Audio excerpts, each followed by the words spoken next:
Buhari went to the UK for treatment, but Lai Mohammed is yet to remind him to be patriotic, Renu.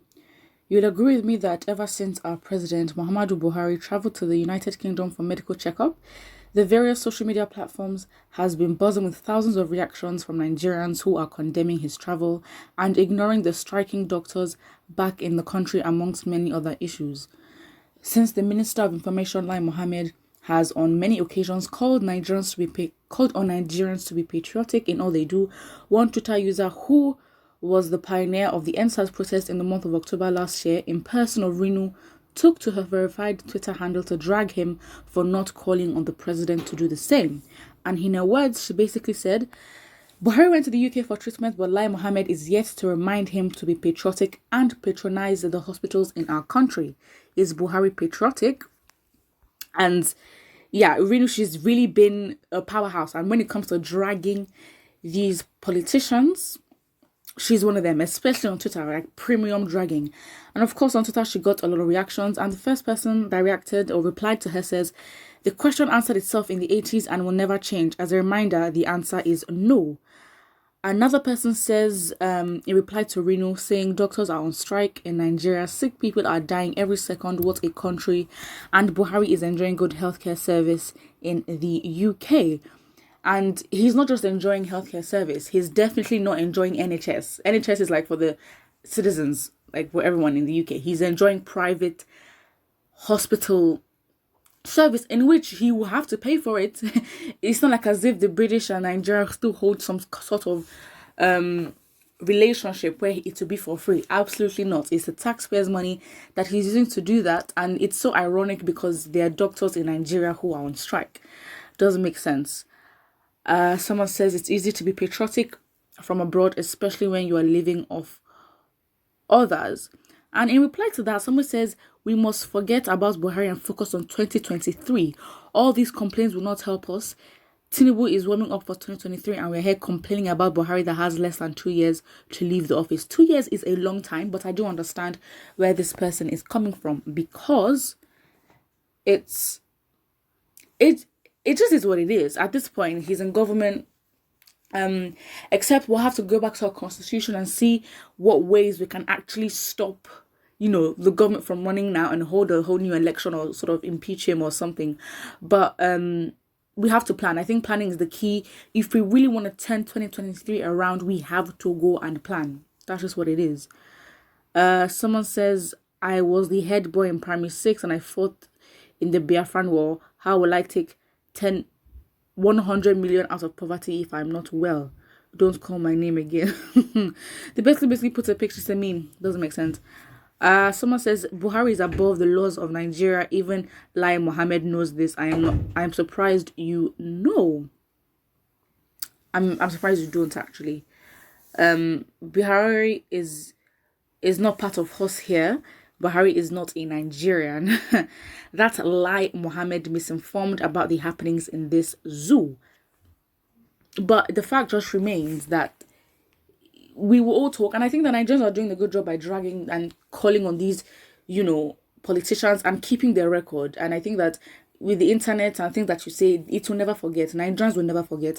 And I think that it will also help us in our planning and obviously as ammunition in 2023, because we now know that if we want to elect you, it has to be on solid reasons. I mean, the bar is so low that one of the prerequisites is basically for you to speak English and be able to hold a press conference and hold a conversation that is not scripted. That we're talking about we're talking about talking. That's the bar we've gotten to. So again, when it comes to presidential debates, this is where we're going to test these politicians and actually test them on their intelligence, because apparently they're out here having PhDs or they're professors, all these, but then when it comes to making decisions, they can't. And also, it's ammunition, because again, we know everybody, we know who is in this industry, we will know. So it's like, if you're gonna come here to say you're a candidate for whatever position, and we hear or we know that you are related to Buhari or you're related to any of the parties, APC and PDP, they're done out here.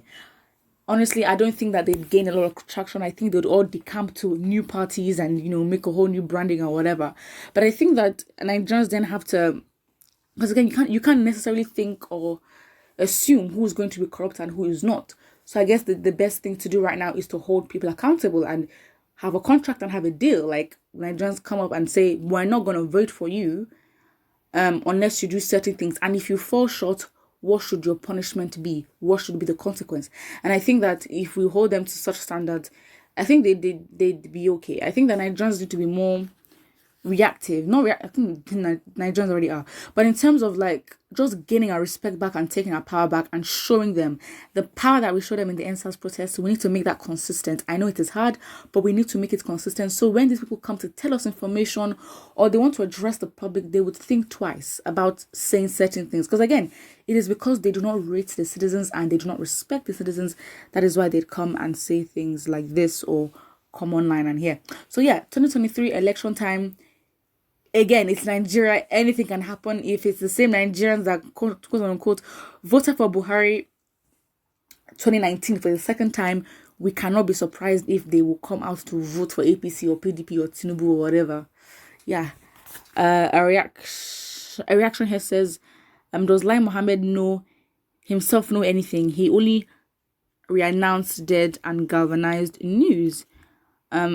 No, but how can someone overthrow an elected government said to be patriotic?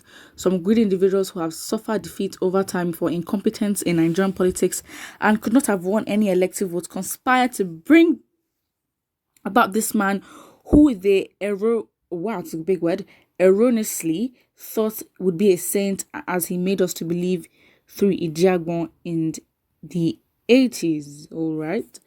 Someone says this is not NSAS protest which you gather momentum. Stay off our president lane. What do you mean, our president? Okay, maybe for you, but it's not for Nigerians. Nigerians they don't think that that's their president.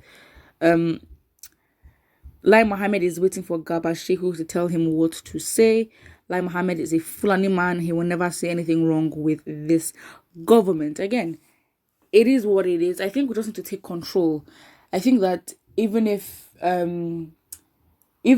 we plan, we do the most, and things do not go according to our plan, or because obviously it's a democracy, the majority wins. We would want to know who won. Okay, if a party won before the inauguration, before all that, we as Nigerians have a right to demand and be like, okay, fine, can you identify and give names to these people that have voted for your party to win? And I think accountability is the real issue here. Because it's not necessarily who gets into power, but how they get into power and who put them there. Again, sometimes it might be that people argue that, we don't have enough options. Because it's what is given to us that we vote for. Well, we have to make our own options at the end of the day. So yeah. And I even think that the whole thing needs scrapping at the end of the day. It does not make sense why, because one party wins, that party solely rules for 4 years. Absolutely not. I think that there should be a number of parties in the house, and whoever gets the most votes, they are in the house. I don't even know how the whole system works, but yeah, for the fact that a ruling party that wins is that ruling party for the next 4 years, absolutely not. Put what I think about this in the comment section below, and do not forget to like and subscribe.